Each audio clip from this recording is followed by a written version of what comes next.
Hey guys, thanks for joining us. And this is our next episode and first experience on Facebook Live at the same time. But we're going to talk about reasons we experience binges, and what better of a guest to have on the podcast today than Dr. Corey Probst, who is a mental health therapist and our mental health specialist at the Diet Doc.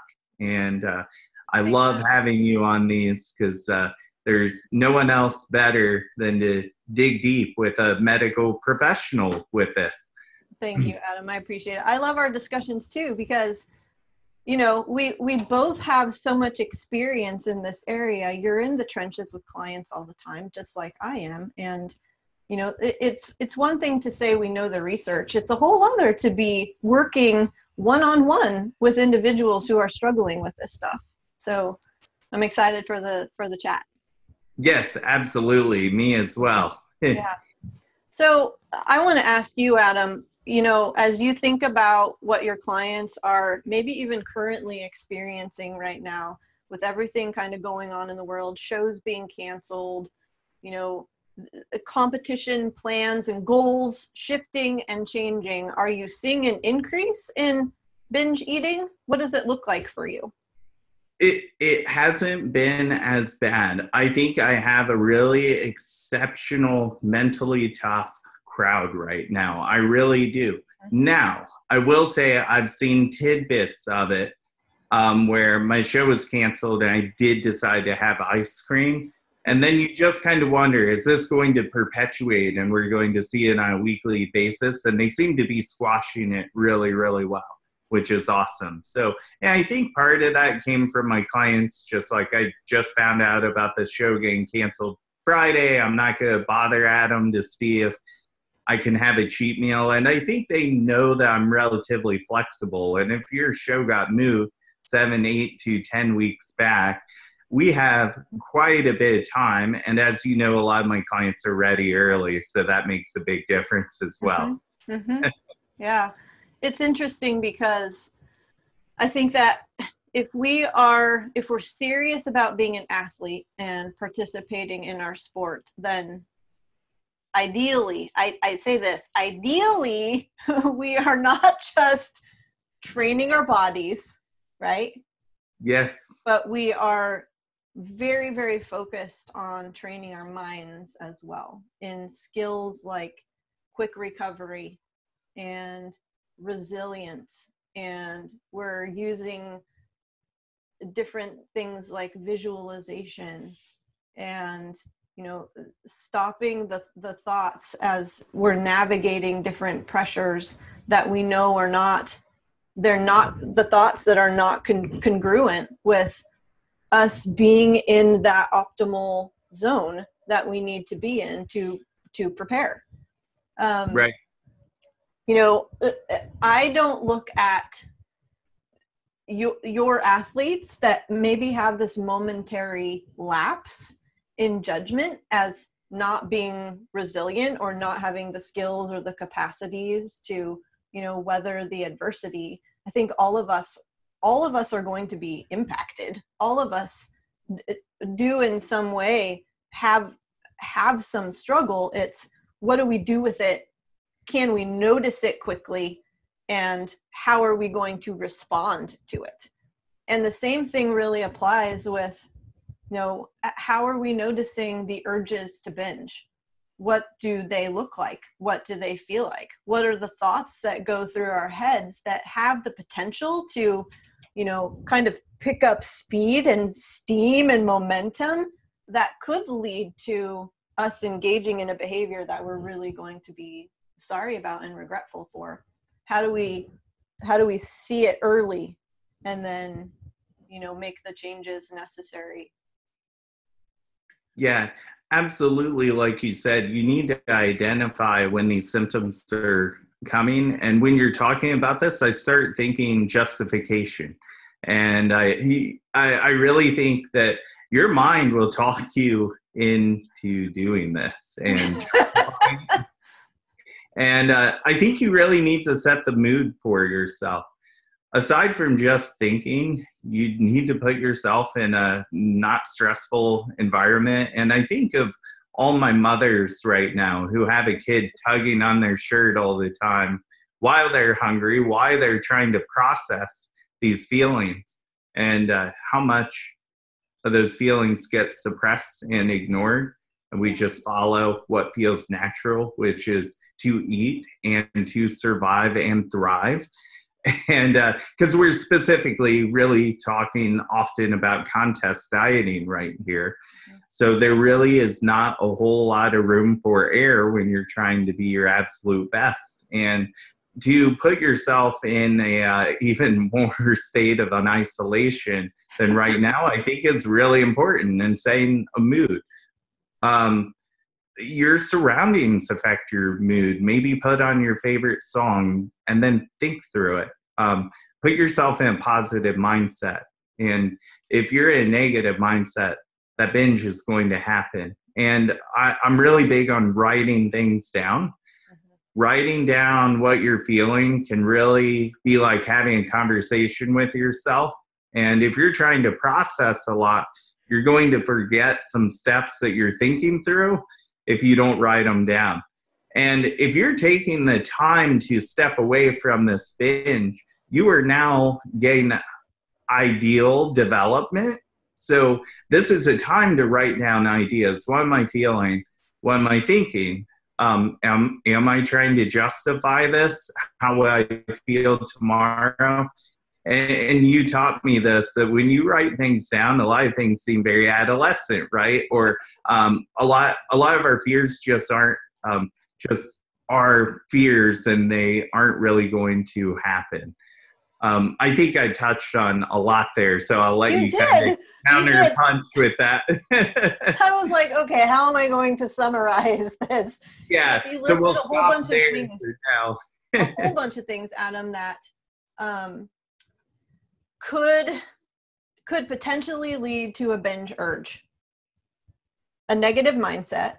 And by that, I'm assuming that you mean a negative mood state. And I say state because that's a really important thing to remember. It's not a trait, it's a state, which means that it's fleeting, it shifts. And so on top of that, I'll add, we may experience binge urges because we're experiencing a negative mood state, but we assume it to mean that it's just the way we are and it's never going to go away. Like, we make it in our minds permanent. So the things that are going on around us too, not just what's going on in here or in here in our bodies with the emotions that we're experiencing, but the circumstances around us and within our environment. Part of what may create a very strong binge urge is this is permanent. It's not going to change. Like, it's going to be this way for a really long time. And for your clients who too, let's go back to these postponed competitions, it's being able to come back from that and just recognize, like, no, this isn't permanent. It's temporary. Everything in life is temporary. If there's one thing we can count on, it's that everything is shifting and moving and changing, and it will continue to. Nothing is permanent except for death. And right. Maybe depending on your belief system too, death isn't even permanent. Right. Yeah. But so there's the mindset, there's the negative mood state, we might experience greater sense of urge to binge because we're just trying to hold too many things in our minds at one time. And that can lead to a sense of overwhelm, a sense of I can't handle this. And we can't handle that much stuff all at one time. We just can't. So to not look at that as a, like, something is wrong with me, I'm incompetent. Like, our competence is relative based on the circumstances, based on the situation, based on all of the inputs that we have coming at us. And so like you told everyone, writing things down can be a really positive measure to take to decide too, what is it that I even need to be paying attention to right now? Like I've got all of these inputs coming in and I'm perceiving them as all important, but maybe I can prioritize the top 1 or 2 things instead and put everything else to the side. Let it go. They may be important, but they may not be, you know, top importance level, priority level sorts of actions. What else did you list, Adam? I mean, what you said there, because the writing of those things down can be like unloading that RAM, so then you don't hit that overload. And writing itself in general is a very, very effective way of processing what your experience is. So yes, there's writing your to-do list, but then there's writing to have a time for contemplation and reflection, whether it's in the front end of the day or the back end of the day, whether it's 5 minutes or half an hour, it doesn't necessarily matter, but to make it a regular practice allows you to see what the narrative is that you are spinning. And to write down what your experience has been, but then to really focus on putting a different spin on it. It's the spin that we give to the events that occur in our lives that typically lead to non-optimal sorts of behaviors that we engage in. So like you mentioned, the mom who has the kid tugging on her pant leg all day long, you know, that happens. Okay, that's an event, right? And this sequence is something that you can do in a notebook, writing it down, because you want to understand yourself better and why you are responding the way you do. So there's an activating event. Kid is freaking tugging on my pants all day long. That's completely neutral. A kid tugging on pants. There's no like, this is awful. This is horrible. There's no, this is amazing. It's a kid is tugging on your pants. That's like, from an innocent bystander, that's what they see. It's just it's an observation. Kid tugging on pants. Okay. But this is what we do as humans. We turn it into something. We give it some sort of meaning. We attribute the kid to not caring about what mom has to do. Or, you know, we spin it. We spin a story, and then that leads us into a certain way of feeling about it. So now mom is frustrated because she's like, he doesn't understand. I have too much to do. You know, then she starts blaming herself because now she's being a bad mom, and it's shaming, and now she feels regret for feeling that way too. It's just like compounded. So then she feels overwhelmed and out of control. And now she's like, how do I get out of this? And now her face is in the food. Right. So in writing it down, it's like, what we can do is notice the activating event. Notice the thoughts that we're having around it. Write them down. What are all the thoughts you're having about it? And typically what we'll find is that they're incredibly distorted. It's like we're looking into a funhouse mirror. Oh yeah. And it's all wacky. And you mentioned like black and white sort of thinking, all or nothing sort of thinking that we're doing. We personalize things. You know, we hear all of these shoulds. I should be a better mom. I should be able to do this. You know, lots of shoulds. We make feelings facts too. And that sounds like, oh my God, I feel so incompetent. I must be incompetent. We jump to these massive conclusions. Like, you just took a big freaking leap there. These are very, very common like they're called cognitive distortions in our thinking, errors in our thinking. And to write them down and see like that they're actually occurring. And then the next step would be to reframe it. Yeah. Choose a different sentence. You brought up an amazing kind of thought that I get is a lot of my clients think I'm going to be disappointed in them. And you know, how often have you ever seen me disappointed in one of my clients? And it's only maybe that they think I would be disappointed in them disappoints me. But it's just, it's not a realistic thing.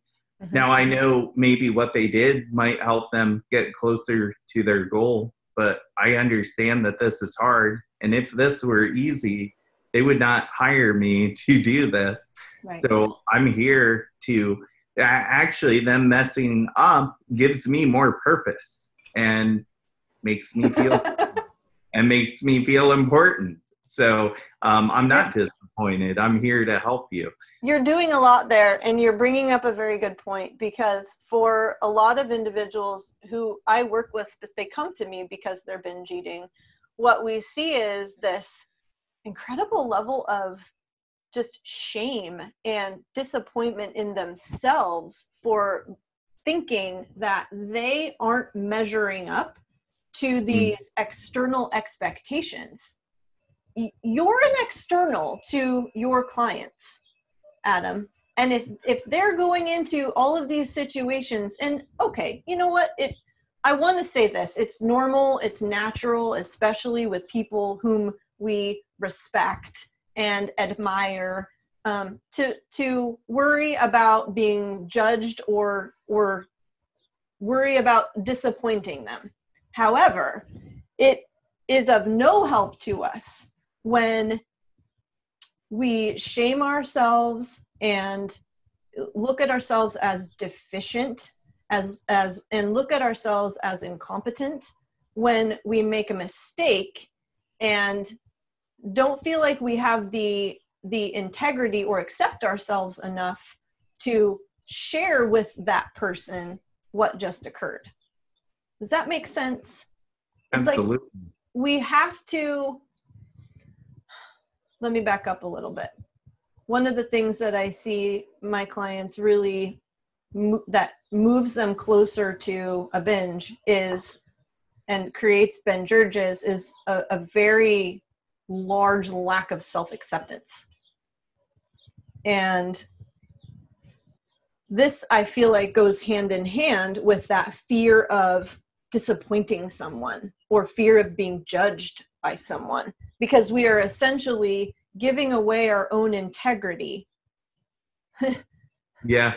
Giving away our own sense of confidence to like illuminate you or me, like we are somehow the gurus that have everything together, and yes, you must bow down to me and understand that you just made a massive mistake that you must atone for. It's like, no, please, no. I am an equal. I am your equal. I make as many, if not more, mistakes and mess up than you do. We're in this together. Right. The thing that's missing is that, like, I have committed to not viewing myself as an adversary. That's self-acceptance. This commitment to not viewing myself as an adversary. And if we're not there yet, if we're not working on this love of myself and acceptance of myself and my weaknesses and flaws and my inequities, but also my strengths and my resources and my capacities, like I am all of that. We have to be working on that, or we are going to be swept away by binge urges, because I look at an urge as a thought. Right. Yeah.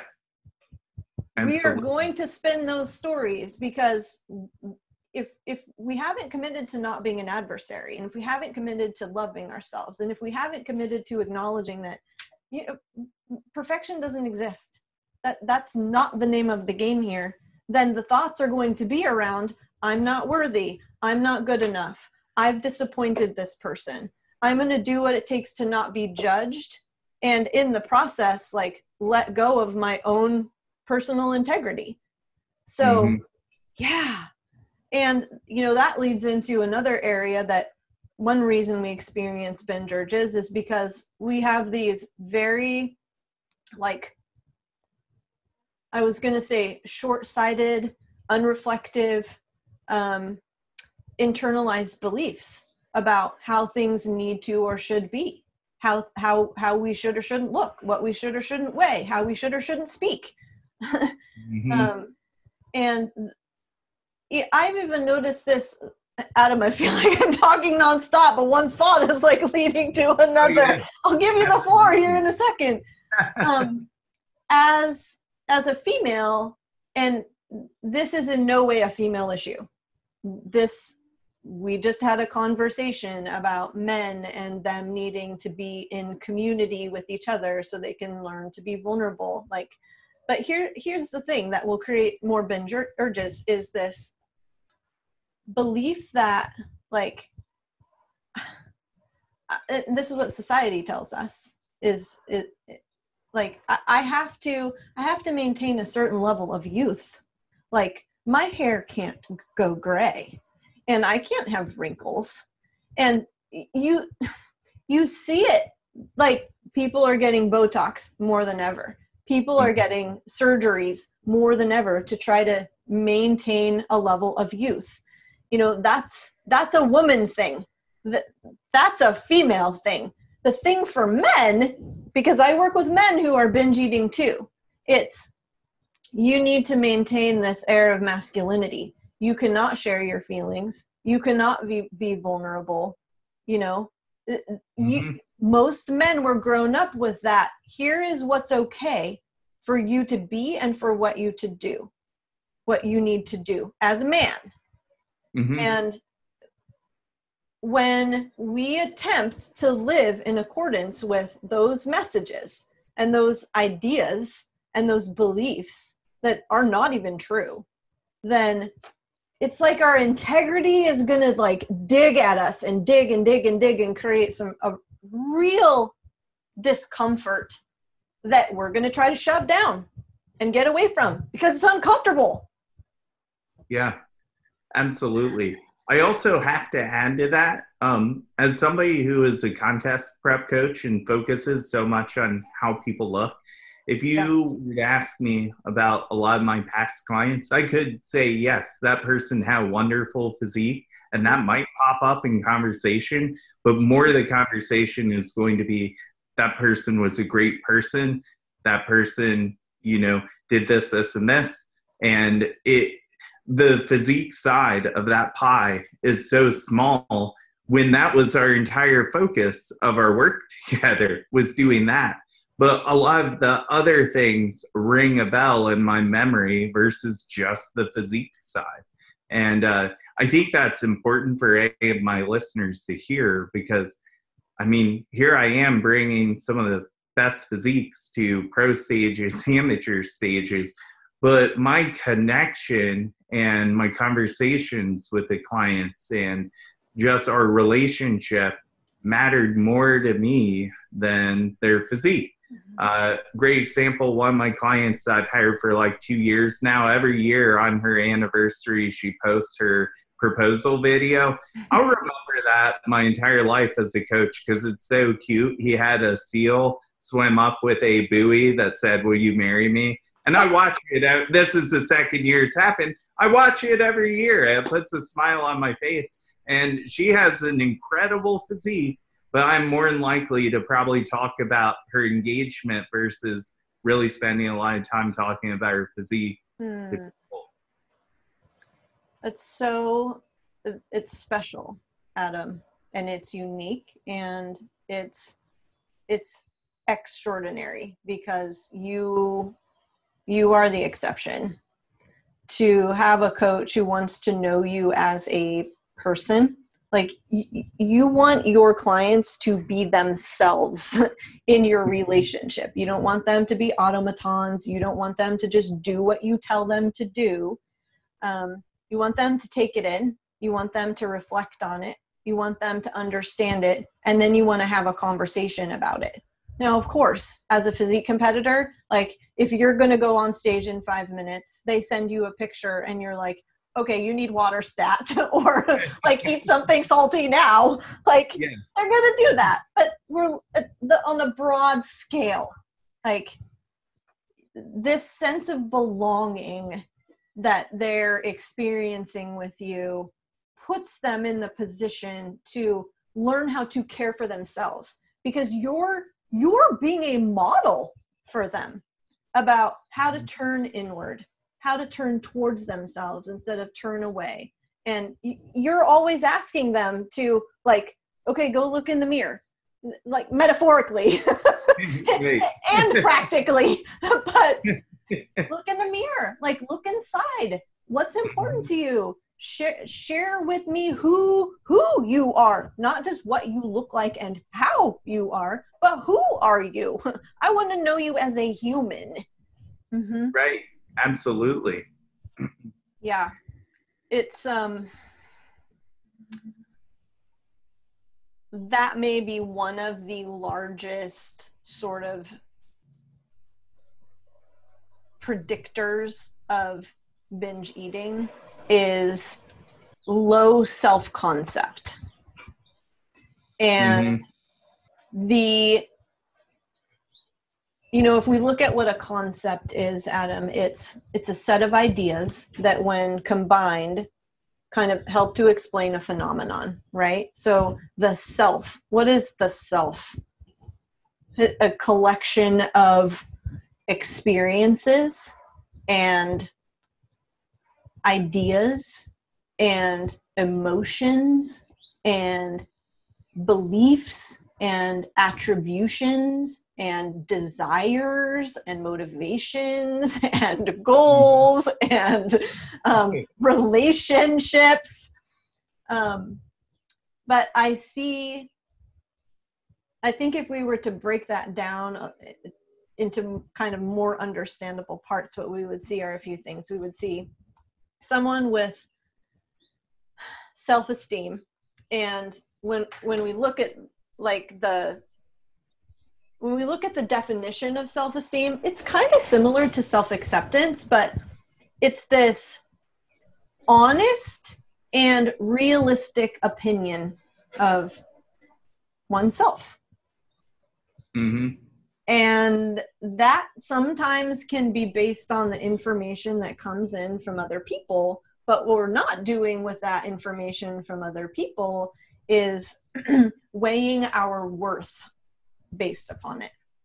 Like, just foundationally, there's an unconditional sense of core worth. No matter what Adam says to me about my physique and about the changes I might need to make to my nutrition, my core worth is unscathed. I am loved, and I'm a whole and fulfilled human being no matter what he says to me. And I'm going to take what he says, seriously, because I have this goal. But it doesn't change how I feel about myself. And when I step off that stage and I feel like I did everything I could have done to bring the best package, and I don't win, I don't feel bad about who I am as a human being. If this isn't about restrictive eating and being really hungry, because that's one of the things that's going to make us have urges to binge too, Adam. Biologically, we can't get away from that. But on this fundamental sort of core worth level, if we're stepping off the stage and we don't win, and we're thinking, I'm a failure. I'm a failure. We're a fundamental attribution error right there that can lead to, the domino effect and falling headlong into binge eating. Mm-hmm. It's really easy to think that because when you're contest dieting, you're kind of always in a fight or flight response. And when you look deeply into kind of like the hormonal adaptations that happen with competitors, a lot of times we are seeing progesterone being lower because it's a derivative of, guess what spikes when you start dieting and go through a stressful situation? Cortisol starts going through the roof. Well, you need that progesterone to create that. So when that progesterone lowers, you start getting this hormonal imbalance of progesterone to estrogen that's not normal. That changes the way you feel. It changes the way you feel affects the way you think. And this is why we do refeeds, and this is why we deload training and things like that, cut back cardio through prep at times. But this really changes somebody's psychology to a degree. And sometimes it's just really important to remind clients that you might not think as logically or as clearly through prep. I tell a lot of my clients, don't make any very big decisions in prep. Don't go through a divorce, unless it was really sour beforehand. Maybe don't make job changes, nothing real big, because a lot of these emotions are going to be much more heightened through this process. And I think that's really important to kind of bring up front as we talk about this too. Such a great point, Adam. And I think especially you having this information and providing it to your clients on the front end so they can understand what they will potentially be dealing with later on down the road is especially important. And then throughout the process, reminding them as well. So we're getting into this, sort of highly stressful, and not because you were making it stressful, but biologically stressful sort of a place in your body right now. These are the things that you might be expecting. And these are the thoughts that you might be experiencing and sharing with them based upon what you because I know, you have clients, Adam, that you've worked with for season after season. You have seen like what they go through and what their mental struggles are and their physical struggles. And so how valuable to have a coach who can say, hey, remember last season when you had these thoughts like periodically, and then they were coming in faster and they were coming in with more force around this time, that's probably going to happen again. Let's talk about how you want to deal with that. How do we want to manage that? Because it's probably going to happen. So let's prepare. Yes. Yeah. And I think a big part to talk about too is like, once you start reverse dieting, that cascade of events isn't initially over. It's just like if you crammed for a college course and you stayed up 2 nights in a row studying, you need at least, 2 to 4 days to catch up on that sleep. Now that's a very short time frame. So when you're talking about reverse dieting, getting your hormones back to normal, it's like a very slow dimmer switch back up. So just because you're eating more doesn't mean you're going to feel immediately better. It's going to take time to restore that progesterone and to actually, you experience a very stressful event going through contest prep. So your body is still going to produce cortisol in almost a delay to deal with what you were dealing with for the past, 5 or 6 months, depending on how long you were dieting, even in some of the best prep scenarios. Mm-hmm. I remember walking through the streets of New York City after World Championships in 2011 and just crying because I was physically uncomfortable. I just felt so hungry. This was post-show, and I was starting to reverse the diet. I was more uncomfortable reverse dieting than I was dieting. And part of it is mental, because what you have to reestablish what your goal is and what your purpose is.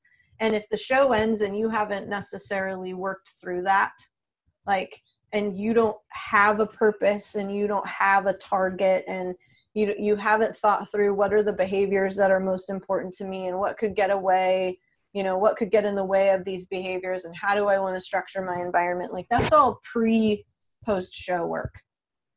Mm-hmm. Because post show, it is really, you're exhausted physically and emotionally and mentally. Like, you're exhausted. And I just remember I felt completely depleted, even though I was eating more food than I've ever eaten in my entire life. Because my food levels had come up the 2 weeks before the contest. I've never eaten more food than that in my entire life, but I still just felt completely wasted and drained. And there were plenty of those, you should go eat that. You should go eat that. Yeah. That. It's everywhere. You can go eat that. Like, just constant. And I needed my support system around me. And to continually be reminding myself that this is normal, not comfortable. You brought up a great point that I wanted to touch on. You said pre-planning the exit strategy, especially when you're a state where you're just thinking more clearly. It's almost like writing a letter to yourself before you become adolescent. And if you can go back and say, well, here was a time period where I wasn't as deep in prep, I was thinking more clearly, and this is more who I really am. And you can go back and look at that. That's so powerful. Yeah, absolutely. I mean, we did do this as humans, whether we're in contest prep or not. We end up in situations where, and we can say this to ourselves. We're like, yeah, I've been in situations like that before, and here's how I typically act. Well, don't just let it sit there. Like, how do you want it to go down? What would be ideal for you? What's your dream for moving through? What's your aspiration for moving through this situation differently? Let's start visualizing that. We have these powerful strategies that we can begin using throughout our prep. Visualization, I mean, I keep mentioning that, but it's powerful. Our brains don't know the difference, our minds don't know the difference between real or imagined. It's like, right. Let's take advantage of that for sure. Now, I say this, and it doesn't mean that it doesn't make things comfortable all the time. It doesn't mean we're going to fly through every situation with ease. And again, if we're going into the situation thinking that this needs to be easy, and I guess on the flip side too, I've had clients who are like, if it's not hard, I'm not doing it right. Yes. Either way, like, we're getting in our own way when we're just landing on that very sort of all or nothing belief. And when things kind of fly in the face of the belief, that's when we get uncomfortable and we might experience the urge to binge, because it's not meeting it's not a coherent worldview or belief that, we're landing on. But when something flies in the face of it, it's like, it kind of makes us stop. It makes us cringe. It makes us tighten up and get tense. And part of being able to manage the urges to binge is to be able to kind of stand in the tension and be like, there's nothing inherently wrong with me right now. Like, okay, let's flip the switch. What's true and real right now? And what action do I want to take that's in my integrity, that's aligned with my goal? Like, how can I be responsible in this moment and accepting of who I am? How can I be conscious and deliberate? Like you said, that all is a little compromised in certain places in prep. But that's why we have people in our corner who we need to be able to be real with, who can say, look, okay, here's what I see. Here's what I'm not seeing. and maybe we should go in this direction. That's awesome. I love that. I try to tell my clients that, you know, all these feelings actually are a beautiful thing. We would not be here today had we not had a lot of these feelings. But, you know, prehistorically, if you felt these things, it was, well, now I have to build a basin to catch fish and put energy into that.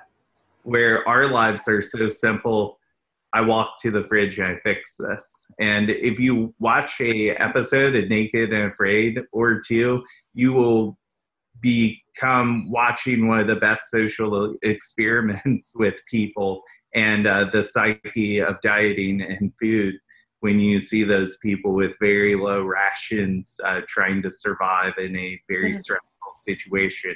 And it's actually neat to watch people go through that because it can kind of help you check yourself with how much we have and kind of put it into perspective. Living from a place of abundance as opposed to scarcity. Yeah. Trying to protect ourselves so much and create these, you know, perfect utopian environments where we don't experience any pain or hardship. I think a lot of us are trying to get to that place, and good luck. Yes. I actually, through quarantine, I've gotten really into chopping wood to heat my house because it just seems free. And so it's peaceful to do. I actually do enjoy it. But something about it is so empowering to say, no matter how bad things got, I have this wonderful acreage and I can actually keep my home. And it's so cool to feel that. It's definitely different. I'll say this, Adam, and maybe this is a good note to end on for today. I see a lot of people who struggle with binge eating, and I really don't want this to come off the wrong way. They are operating from a victim sort of mentality, and it's incredibly self-defeating and shaming, and that maybe the core idea is I can't. And you know, we all grew up in different ways, and our caregivers shaped us in many different ways, and I won't deny the impact of, you know, trauma on so many individuals. But I do understand that in order to take care of ourselves and